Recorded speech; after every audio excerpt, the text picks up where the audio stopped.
pong usapin and we say thank you po kay Yusek Jeffrey Ian D. Opo, ang Undersecretary for Connectivity and Cybersecurity po and Upskilling ng DICT. Good morning po, Yusek.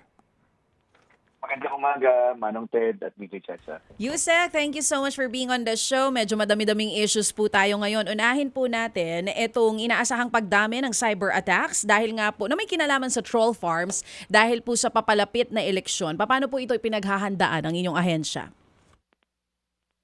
Yung sa mga, naku, ang hirap. Opening pa lang, ang hirap na ng tanong. Troll farms. Unahin natin yung problema. Ang problema kasi wala naman nagbabawal sa troll farm. So hindi siya illegal eh. Pero what we can do for now is yung DICT kasi merong mga social media monitoring. Of course, we respect the rights of people to express their opinion, but we still monitor certain attacks against personalities, like the attack against our top four, no, the president, the vice president, Senate president, and the Speaker of the House. Kasi nasa constitutional hierarchy yan eh. Lalo kung fake news, lalo kung yung nabalitaan nyo na ba yung latest sa Indonesia, pati yung kanilang presidente ginaya, no, na deep fake, which actually already happened to the Philippines. And then we have this framework, we have this framework with social media platforms where we have a back-end reporting tool. Mas mabilis kaming mag-report kasi meron na kaming kasunduan with these foreign social media platform operators and owners na kapag high level yung usapan, like for example, nangyari na rin to, no? Ginaya yung boses ng presidente as if ordering troops in our West Philippine Sea to retaliate. Then what we do is we take them down. We request for a takedown. So yan yung mga ginagawa natin. Pero ngayon kasing election dumadami eh. Tapos hindi siya targeted against candidates, against individuals. Meron din kami pinopromote rin bawa na kampanya. I don't know if you've heard of this, DJ Chacha, no? Yung verified accounts. We are actually promoting that if you are a government official or tulad ninyo, a news anchor, ganyan. The blue check. Mag-apply na kayo for, the blue check mark, yung verified accounts. And doon lang tayo kumuha ng opinion at news kasi yung mga verified accounts kasi may nag-submit ng ID yan eh. So ergo ko pwedeng madaling balikan ba kapag gusto mong kasuhan ng libel Pero or anything of that sort. Yusek, yung binabanggit nyo na blue check, nababayaran yan eh. There are certain accounts na gumagamit, may blue check, pero ang pinapalaga na for fake news.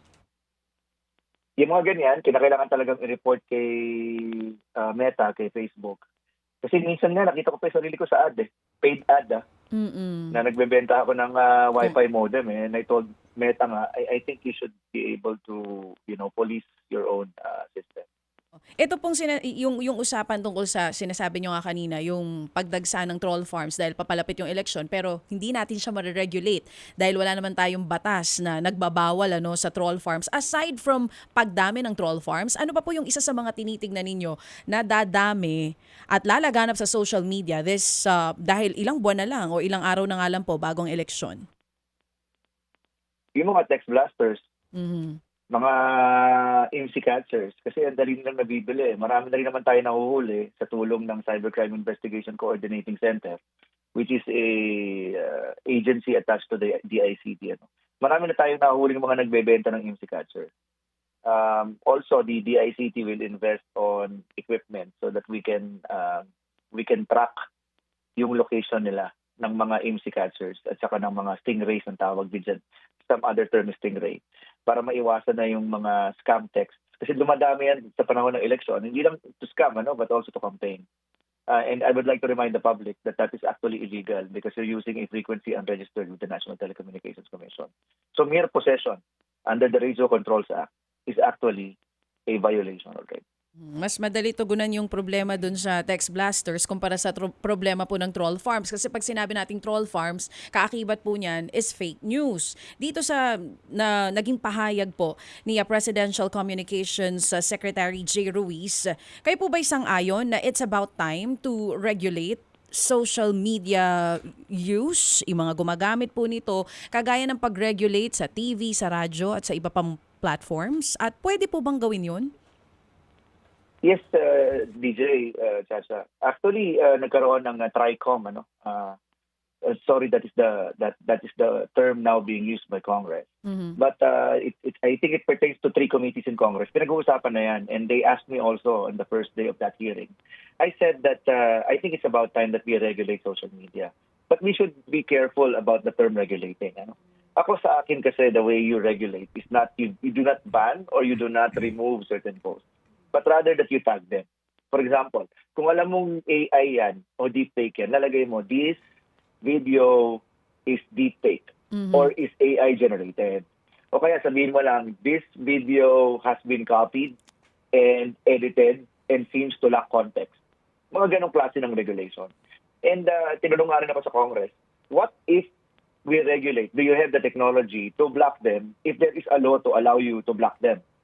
Madali na ngayon yon, DJ Chacha. No? Hindi na tulad dati na napakahirap gawin. No? So there are various technologies na hindi ganun kamahal which we can use in order to curb misuse and abuse of social media.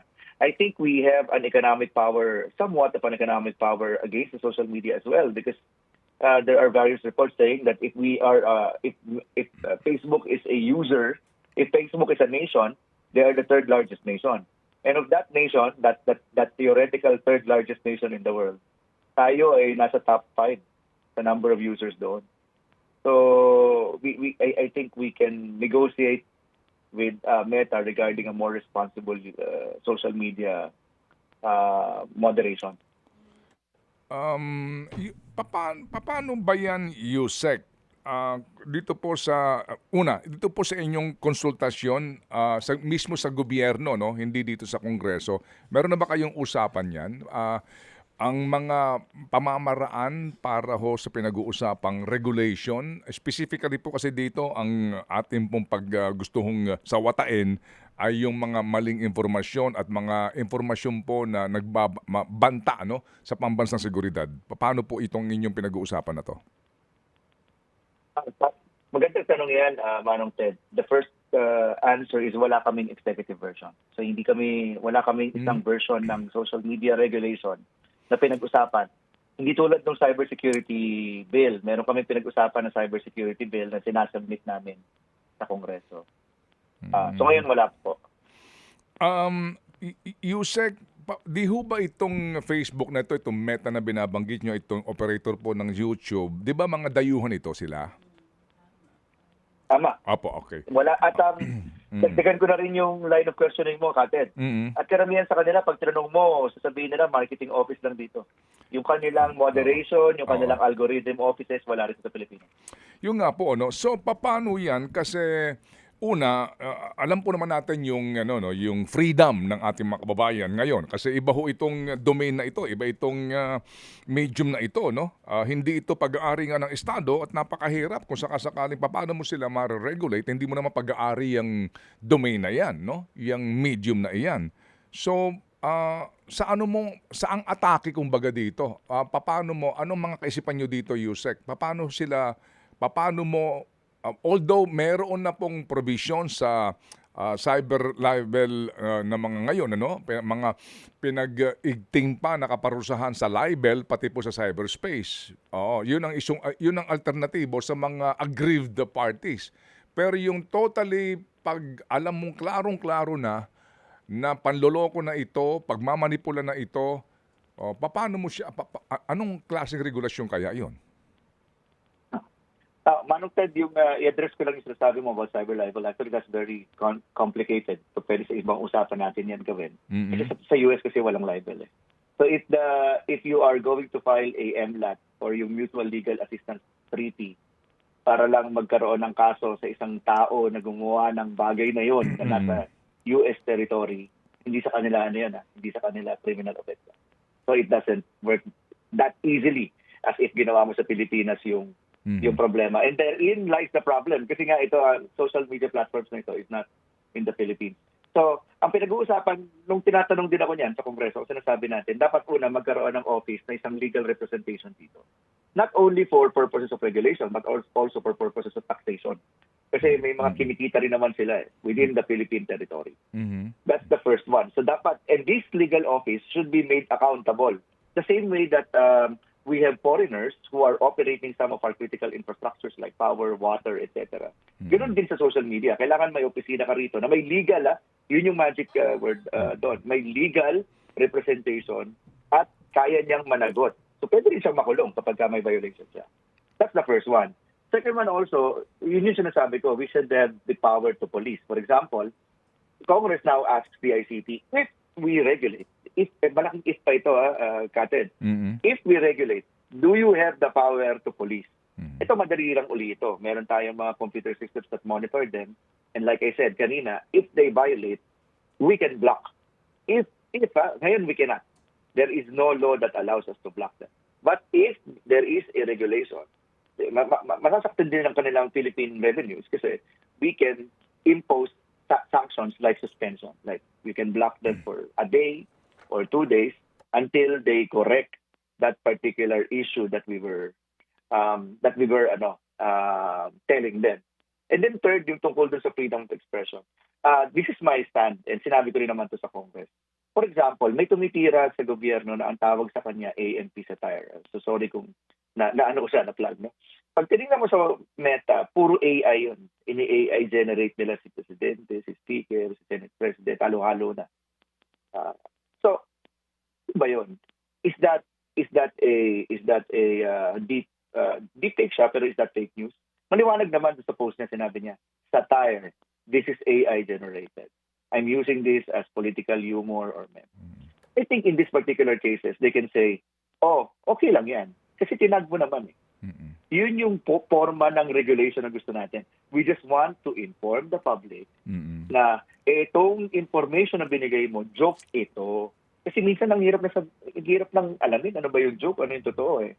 Minsan nga sabihin mo totoo eh, tapos pag kinagat ka ng publiko pabalik, biglang babawiin mo. Sabi mo, ay, hindi, joke lang yan ha.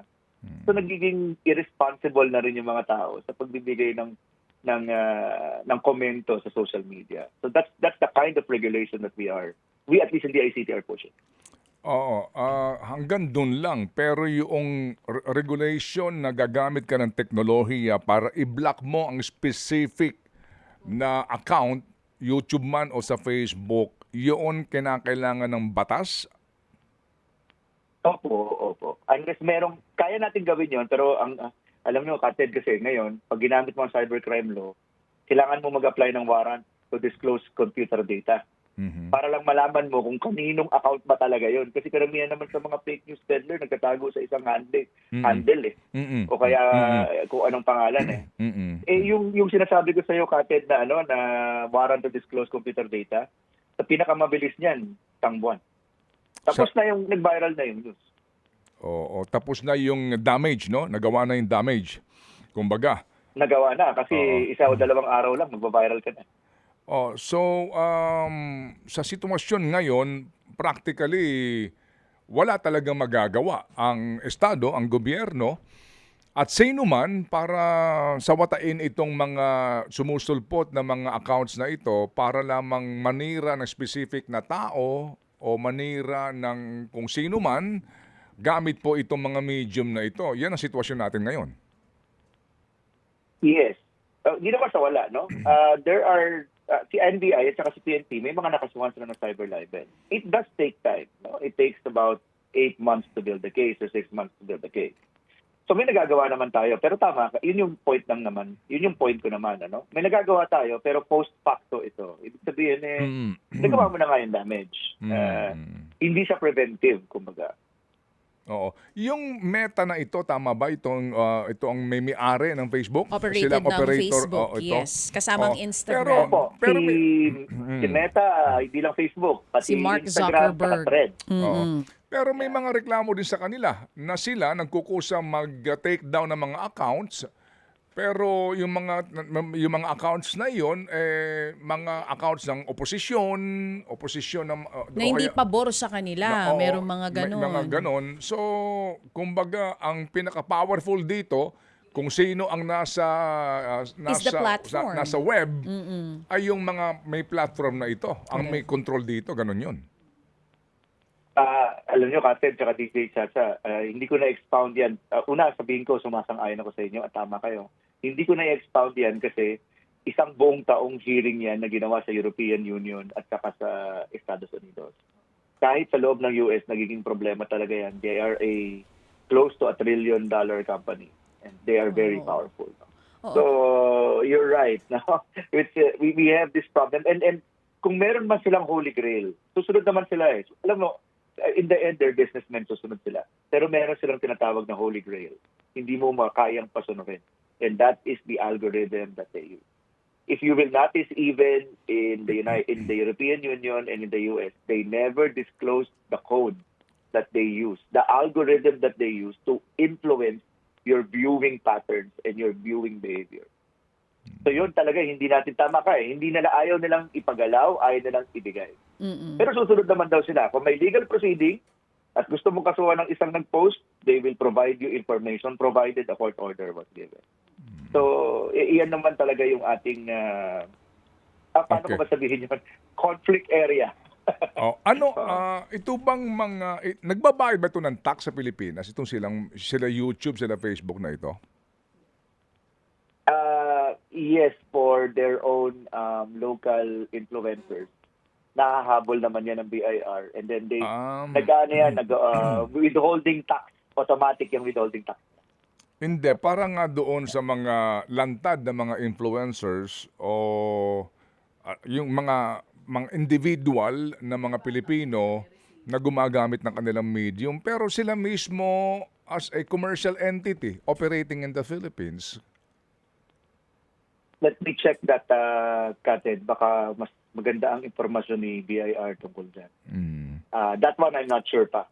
Kung nagbabayad man, I'm not sure if it is appropriate as per the estimate of BIR. Okay, sige. So sa ngayon dito nga sa nangyayari no, itong mga binabanggit yung algorithms na ito at bigla-bigla na lang susulpot itong mga patalastas na ito ng mga politiko, mga partido o anuman, ang publiko walang magagawa dito dahil kontrolado ka talaga kapag gumamit ka ng internet, ng web, no? Pumunta ka sa mga medium na ito, definitely you are under their control. I mean you are under their influence, basically ganon. If you use Meta and TikTok and other social media platforms, the answer is yes. Kasi if you will read the very, very long end-user license agreement, sinabi naman nila that you agree with their own terms, community policies, if you use their system. Yeah. Ngayon, pwede naman natin i-educate. Ibang usapan naman to, Ted. No? Pwede natin i-educate yung public kung paano sila mag-filter. Kasi for example ako, pag may nakita akong post na hindi ko gusto, actively sinasabi ko, I do not want this post. Therefore, mawawalan sa feed ko. So, pwede in that sense, pwede mong influensyahan yung feed mo na konting personalization para hindi rin lumabas yung feeling mo toxic na sa buhay mo. Halimbawa, gusto mo lang ang social media, masaya. Di lahat ng mga political posts, sabi mo, I don't want to see this. Di ba nakikita niya nun? See less of this, see less of this. But you have to actively report that so that the algorithm of social media platform can adjust to you also. Yung binabanggit niyo po kanina, Yusek, na meron kayong kasunduan na dito sa mga tech platforms na ito. Pag halimbawa ang ginagaya na is Pangulo, may kinalaman sa national security ng bansa, mas madali mapa-take down sa kanila. Hanggang dun lamang po yung usapan ninyo. When it comes to fake news, hindi nila kayang gawin. If it's obvious na fake news, sila na mismo ang sariling mag-take down yan? We had a very good question, DJ Chacha. About a month ago, we have this discussion with all three of them. And I think Meta was very proud to say that they actually blocked approximately or took down 15 million accounts. Worldwide naman ito. In the Philippines, siguro mga 2. Malaki din. Mga 2 or even less than 2 million yung numbers of fake accounts. These are accounts that looks like bots. Yung mga 1 day old pero kung saan-saan nagpo-post, nagkakalat ng comment. They said that they removed most of this, but we still call their attention. And now, thank you for giving me the platform again, no? Apart from Congress, I'll still call their attention kasi mukhang kulang pa. But they do report to us. Meron kaming open line sa kanila at sinasabi nila kung ilan yung kanilang nabablock. In fact, ang karamihan din sa kanilang mga nabablock ay yung mga child pornography. May mga na-take down din. Sa tulong na rin ng DICT, may mga na-take down din tayong mga groups that are fake illegal recruiters, fake recruitment of the armed forces. May marami na rin tayong mga nahuling mga posters na ganyan. But fake news, eto na, trolling, I have to admit, medyo nahihirapan kami dun sa trolling kasi nga we have to also respect certain Okay. Right. Pwede bang people to express their opinion. Yusek, doon sa mga troll farms na ito, pwedeng mag-regulate ang gobyerno sa usapin ng taxation doon sa mga kumikita bilang bahagi ng troll farm? Magandang ano yan, suggestion, Kated.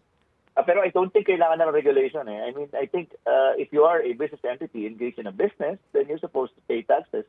And then the president just signed a digital taxation law about a few months ago. And even if you are a software provider or a service provider in offshore, but you're providing digital services, let's say these troll farms and digital services, then you should pay taxes. So yun, kailangan lang nating hulihin yun in terms of taxation, which BIR naman ang titingin doon. Kasi hindi ko alam kung paano hindi naman siguro yung troll farm na yan ay isang opisina lang na magkakatabi sila doon, di ba? Na may mga computer. Kung hindi maaring working from home na sila, di ba? At meron lamang silang iba-ibang mga gadgets and then iba-ibang kanilang mga tawag doon, handle, para sa kanilang aktibidad. Actually, yung iba may software na robot. Ang tawag namin. Yun yung tinatawag nating bots, no? Ang gagawin mo lang, mag-create ka ng multiple account kasi po-program mo yun. Tapos, using the API of Meta, which Meta allows, by the way, magpo-post na yun. Ang sarili niya. So, software-based yan. Oo. Okay. Yusek, Sige. doon sa issue halimbawa, kung matuloy man, hindi pa naman natin sure, itong sinasabi ng ilang mga kongresista, ngayon si PCO Secretary J. Ruiz, sinasabi din niya, it's about time na dapat may regulation na on social media. Kapag nangyari yon, pwede ba na halimbawa kung may regulations na tayo on the use of social media, itong mga platforms na to, pag di sila sumunod, kagaya halimbawa sa China, walang Facebook sila doon for their own reasons din kung bakit di nila inaalaw ang Facebook sa bansa nila. Dito sa atin, pag di sumunod, itong mga platforms na to, may posibilidad na ipasara rin sila, halimbawa, ng Pilipinas. Same with kapag regulated, halimbawa, ang isang stasyon, kung di kayo sumusunod, tanggal prangkisa, halimbawa, wala na kayong franchise. Pwedeng ganun ang mangyari soon? Yes. Kung i-regulate ka kasi, then you have to have some sort of police power over it. Kasi kung wala yung regulation. So the answer, DJ Chacha, is that yes, if the law will allow it, then we block them. So hopefully, staggered basis. Wag naman yung auto-block agad. Pwede namang 1 day, 2 days, Okay. 30 days. Pwede namang ganun.